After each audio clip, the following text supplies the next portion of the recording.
জীবনে এই যে পানি খাইলাম বাংলাদেশের পানি মাসকে খালি কিনে কম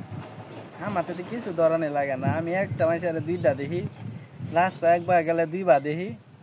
তা তো আমার ফিনি কয় না এই পানিটা আর খাওয়াই দিয়ে লাগবো দেখি আসলে বোতলে ফিনিক না আমি ফিনিক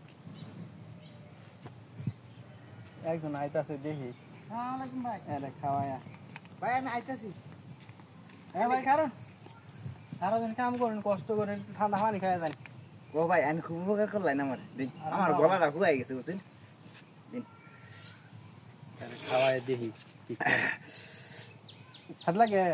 খাওয়াই খুব স্বাদ লাগতেছে খান খান গরম আমাদের একটু দিন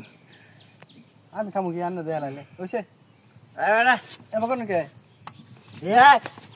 ভালো ফিনিক দিয়ে আছে ফিনিক লাগে আমি খাবো না নে